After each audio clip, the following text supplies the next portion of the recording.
Boa noite, 30 de março, Dia Mundial da Juventude. E é sobre a participação política dos jovens que a gente conversa com a professora da Unesp, a socióloga Loriza Lacerda. Alunos de ensino médio comentam se vale a pena tirar o título de eleitor, mesmo não sendo obrigatório, para escolher os políticos que vão nos representar. Ele foi inaugurado há 8 meses e já está interditado.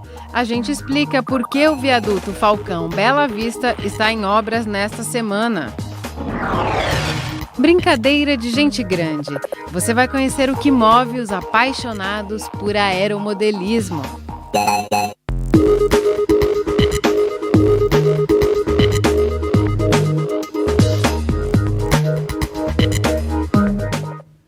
A gente começa esta edição com a mais recente tentativa de negociação entre a Prefeitura Municipal e os representantes dos servidores em greve.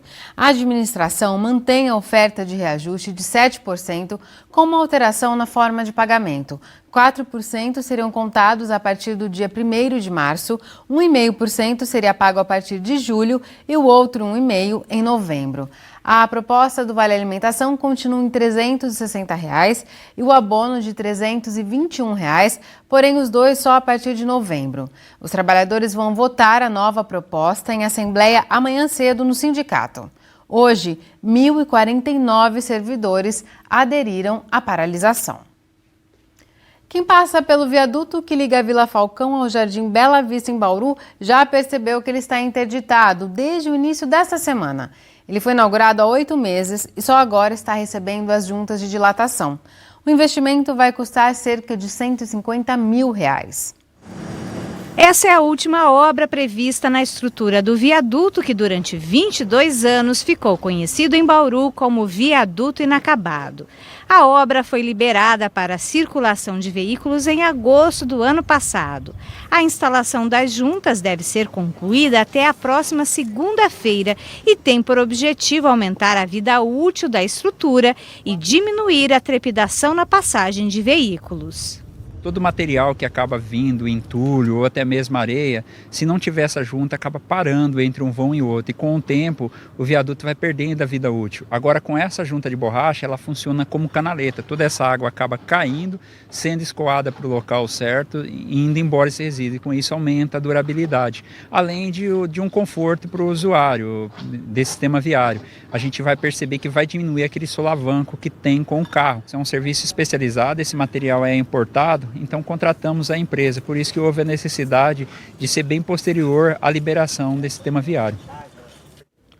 Hoje é Dia Mundial da Juventude e aproveitando que este ano é eleitoral, nós fomos sondar entre os jovens o interesse deles por política. Conversamos com estudantes da Escola Estadual Ernesto Monte que pretendem votar pela primeira vez, mesmo o voto para eles sendo facultativo. Esses jovens vão poder votar nas eleições deste ano. São estudantes do ensino médio de uma escola de Bauru. Apenas um deles já tem o título de eleitor, mas ainda não votou. Para José, estar bem informado é a melhor forma de participar da política do país. A informação ela é imprescindível, porque em momentos de crise que nós vemos no Brasil, qual é a crise? A crise ela é moral, ela é econômica, ela é política. Então o jovem, por meio das mídias sociais, da imprensa, deve se informar. Porque a mídia ela tem um papel ela inflama. Então nessa questão das manifestações, muitos jovens, até mesmo adultos, vão às ruas, mas não tem um projeto político. Apesar de nunca terem votado, os estudantes acreditam na importância do jovem exercer esse direito. Se a gente tem o direito de escolher quem nos governa, a gente tem que exercer isso. A gente não pode simplesmente deixar nosso voto nulo, um voto que pode fazer diferença para uma pessoa que pode não ser boa, pode ser corrupta. Sem saber disso, nós vamos estar abrindo mão de um voto que podia ser para uma pessoa honesta, que vai levar os projetos adiante de uma forma honesta, sem desvio. Cada um votando está participando, está dando a sua opinião sobre cada pessoa. E eles afirmam que não são representados pela classe política atual. A política em si não é voltada diretamente para o jovem, porque você não vê um cara de 22 anos no horário político eleitoral. Então, de certa forma, isso não atrai os jovens. Só que isso é um erro. Não é que não atrai eles que não se interessam também. Outra forma de participação política para esses jovens são os grêmios estudantis. É o caso da Giovana, presidente do Grêmio da escola. Quando a gente se reúne, a gente discute as funções, o que a gente pode fazer para ajudar a escola. Aí a gente entra em uma mini reunião com a dona Heloísa e a gente coloca as propostas. Aí eu meio que sou uma ponte, a gente decide e eu levo as decisões para ela. Para Gabriel, a participação nas decisões da escola é o primeiro contato do jovem com a política. Ele vai votar no Grêmio, nos cargos, e aí vai ter as consequências. Se o voto dele vai ter frutos, se o voto dele vai gerar alguma coisa, vai satisfazer ele, a necessidade dele, não só dele, mas de todos em volta, isso vai entrar em concordância com todo mundo. Já Giovana acredita que a família tem grande influência na escolha política dos jovens. Muitos pais já têm um partido já e eles refletem isso nos filhos. Eles querem que os filhos tomem a mesma diretriz que eles estão tomando. Se você chegar na sua casa e dizer que você vai para a rua numa manifestação, a sua família aceita isso tranquilamente?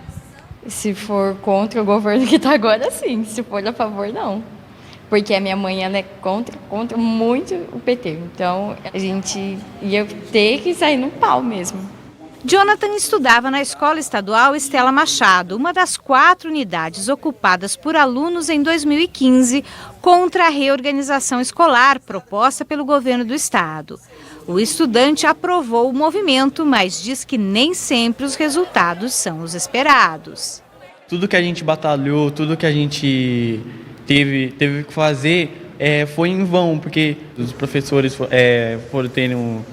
foram se afastando, começou a ter aulas vagas de novo e os alunos começaram a ficar sem aulas.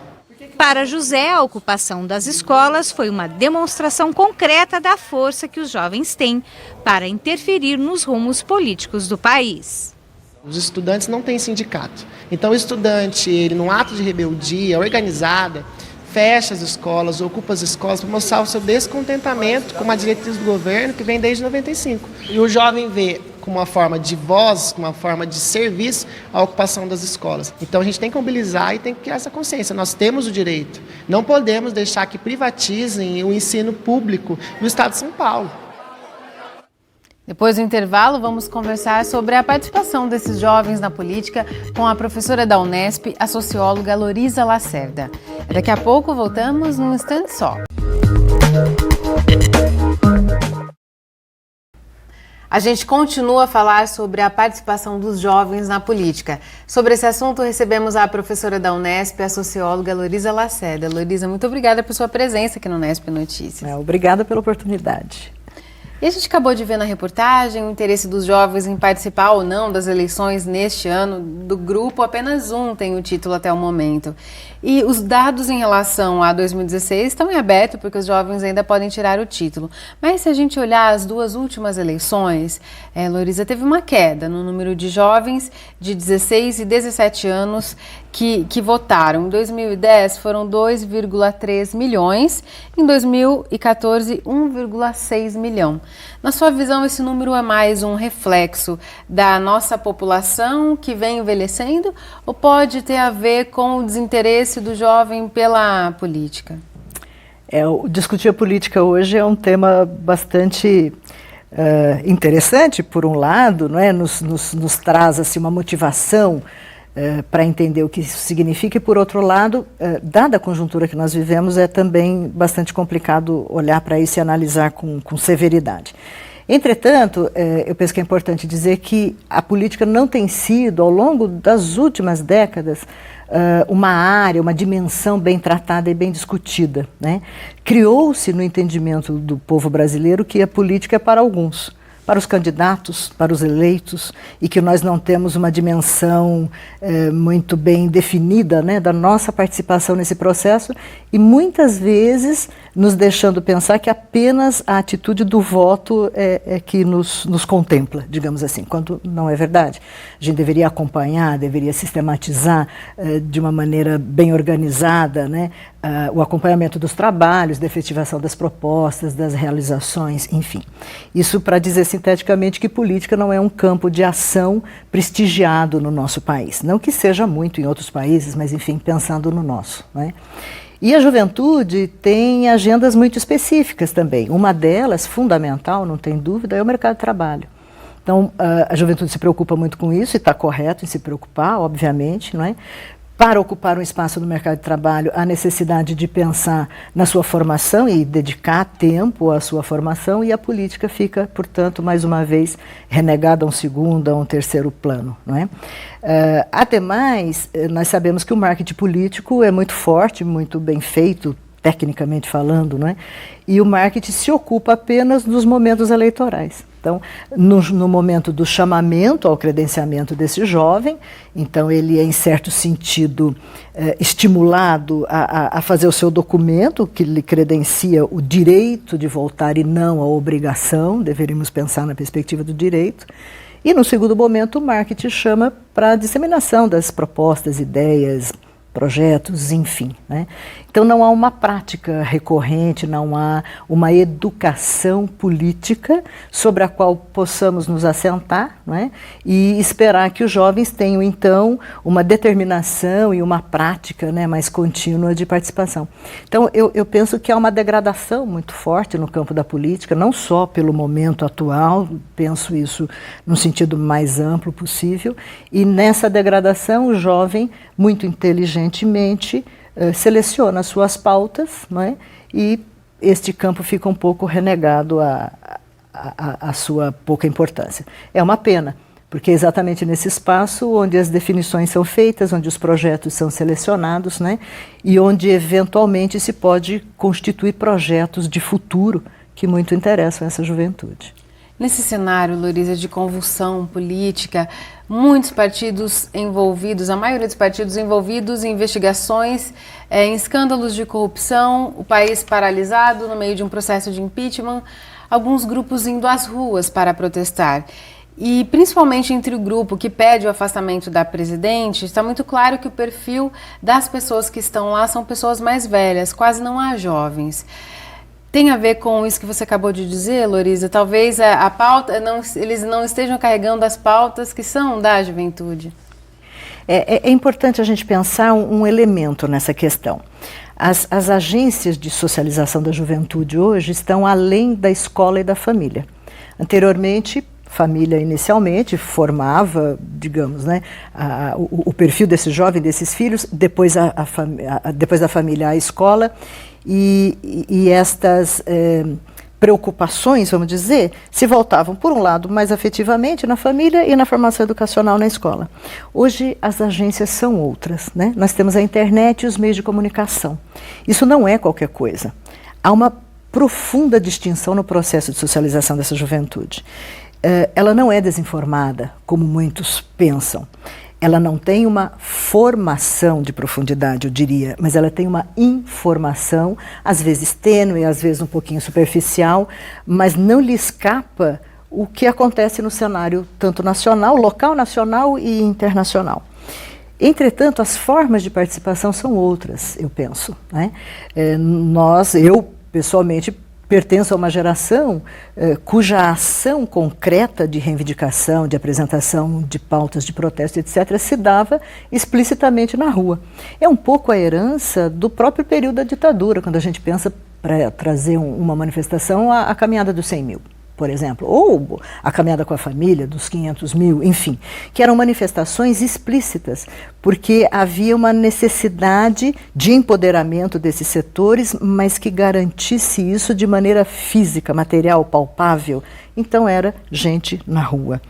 Hoje, com essas novas agências de internet e meios de comunicação, as pessoas estão nos meios, né? Na chamada rede.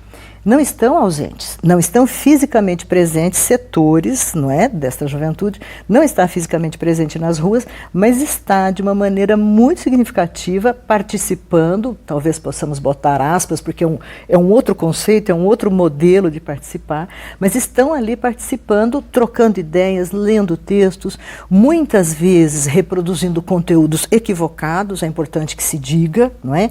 Porque nem sempre na leitura e no afã de compreender o que está acontecendo, as pessoas dedicam um pouquinho de tempo ao aprofundamento e à checagem da veracidade da informação, isso também é um problema, mas de qualquer maneira, quando se pensa em participação, colocando em oposição uma não participação, um desligamento da juventude em relação ao seu tempo e à política mais particularmente, eu acho que isso não é verdadeiro, é uma ilusão, né? Há interesses, obviamente, em dizer que a juventude está alheia e que, portanto, nós devemos decidir por eles. Mas isso é um equívoco profundo. E a gente teve um exemplo concreto desse poder de mobilização da juventude no fim do ano passado, que foram os jovens que fizeram as ocupações nas escolas aqui no estado de São Paulo e conseguiram reverter a implantação de uma política, né, de reorganização escolar. Na sua visão, para a gente concluir, Loriza, por que esse movimento foi tão bem sucedido? Eu destacaria a alegria com que aquele movimento foi realizado pelos jovens. O jovem é detentor, não é, de uma vontade de estar em ações. Eu chamaria atenção para um projeto de pesquisa que recém foi publicado, onde havia uma pergunta muito interessante. Qual é a instituição que você reconhece como sendo importante, como sendo séria e com a qual você se identifica? A resposta é a escola. Isso é muito interessante. Essa socialização escolar e essa possibilidade de estar na escola e desenvolver os seus afetos, os seus amigos, os seus grupos, as suas identidades, eventualmente as suas práticas de lazer, as suas trocas, os seus amores, não é? E também a sua formação, obviamente, afinal a finalidade última da escola é a formação, não é? Por conta de toda essa possibilidade, todas essas variáveis, o jovem tem na escola o reconhecimento de uma instituição séria, interessante e que pertence a ele. Quantitativamente pertence, porque ele está ali massivamente colocado, afetivamente pertence, não é? A gente observa, às vezes, uma relação que é construída com os seus professores quando se usa uma expressão tia, né? Não que pessoalmente eu entenda como interessante, mas se nota que aí há uma tentativa de uma pessoalidade, de um certo carinho, de um prolongamento de sua família, não é? Então, a escola é um espaço de pertencimento, onde ele se identifica. Nesse sentido, nada mais justo, nada mais coerente, nada mais significativo para o jovem do que defendê-la com unhas e dentes, como parte deles fez com muito sucesso, se observou, né? Considerando que o projeto proposto pelo governo estadual fez água, como se diz num bom português, né? Tá certo, Loriza, muito obrigada por aprofundar essas questões aqui no Nesp Notícias. Obrigada a você, Larissa. A gente vai para um rápido intervalo e volta daqui a pouco. Continue com a gente. Voltamos e vamos direto saber como está o tempo agora no estado de São Paulo e como fica a previsão para Bauru nos próximos dias. As informações são do IPMET e do CPTEC. Agora chove no centro-sul do estado de São Paulo. Tem registros de chuvas moderadas a fortes na região de Águas de Santa Bárbara e Avaré. Amanhã o sol deve predominar em todo o estado, mas não estão descartadas chuvas rápidas, porém intensas, à tarde. Em Bauru não devemos ter chuva hoje nem amanhã. A tendência é de tempo mais estável nos próximos dias. Agora a umidade do ar é de 65%. Praticamente não venta neste momento. Hoje os termômetros variaram entre 21 e 30 graus. Nesta quinta, a mínima prevista é de 22 e a máxima pode chegar a 34 graus. E quando as condições do tempo estão favoráveis, eles correm para colocar as máquinas para voar. Eu estou falando de apaixonados por aeromodelismo. Nós vamos conhecer alguns desses pilotos de miniaturas. Parecem até aviões de brinquedo. Alguns são de material mais barato e mais leve, como o isopor. Outros têm estrutura um pouco mais elaborada, com fibra de vidro, fibra de carbono e até madeira. E se você acha que todos esses aviões são de uma criança apaixonada pela aviação, não conhece o Marcelo. Aos 34 anos, o contador é apaixonado pelo aeromodelismo desde criança. Adulto, conseguiu realizar o sonho de pilotar um avião como esse com um controle remoto. Eu via na TV, eu achava bonito, interessante, aí eu não tinha condição de comprar, né? Meus pais não tinham condição de me dar. E aí eu fui crescendo, com uns 18 anos mais ou menos, eu tive a oportunidade de comprar o meu primeiro e aí surgiu de lá e está comigo até hoje. E o amor pelo aeromodelismo é tanto que hoje já são mais de 20 aparelhos espalhados pela casa. E não é só. A lavanderia foi transformada em hangar. Mas difícil mesmo é colocar tudo no carro rumo à pista onde pratica o esporte. Sem contar que é preciso investir tempo e dinheiro para montar os próprios aeromodelos. Hoje existem diversas alternativas, né? Você pode comprar ele completinho lá, ele é um pouco mais caro. Mas você também pode montar com um pouco de criatividade, até você pode criar seu próprio modelo, cortar madeira e fazer. Fica com um preço bem viável. Mas o Marcelo não é o único apaixonado pelo aeromodelismo em Bauru. Esse grupo de aficionados pelo esporte fez esta pista de decolagem um pouco improvisada apenas para praticar o aeromodelismo em segurança. Júnior veio de Botucatu com a família para passar o domingo na pista. Segundo ele, não é uma brincadeira, e sim uma atividade levada a sério, seguindo regras para evitar acidentes. Geralmente, toda vez que chega um piloto novo, né, a gente sempre orienta a procurar um instrutor para ele tomar instruções de voo, sempre com o equipamento correto, utilizando o cabo trainer, que é um cabo que a gente conecta 2 rádios. Então o instrutor fica com um rádio e o aluno com outro. Então, se caso aconteça algum imprevisto durante o voo, o aluno perca o controle da aeronave, o instrutor pode assumir o comando dela, evitando assim um acidente. No solo, a atividade de controlar os aviões também é chamada de pilotagem, e eles levam a tarefa a sério. Tentam manobras como looping, dão rasantes, às vezes passando bem próximos uns dos outros. Por isso, os acidentes são inevitáveis, mas faz parte da prática buscar o avião e começar tudo de novo. Mas não são apenas os adultos os apaixonados pelo aeromodelismo. Flávio tem 9 anos e conta que pilotou o primeiro aparelho quando mal sabia falar. E a paixão pelo esporte é tanta que o menino já sabe o que vai fazer quando crescer. Força Aérea Brasileira. Então você vai ser um piloto de verdade? Vou. Se para as crianças como Flávio a prática é uma diversão, para esses homens apaixonados pelo aeromodelismo, a atividade não é apenas uma volta à infância, mas também uma forma de descarregar o estresse do dia a dia. A gente trabalha a semana inteira cansativo, a gente chega irritado em casa muitas vezes e chega aqui e vira outra pessoa, vira uma criança e brinca e se diverte e fica tudo aqui, todo o estresse, todo nervoso, fica tudo aqui. É isso por hoje, o Nesp Notícias volta amanhã às 6h30 da noite, ao vivo. Tchau!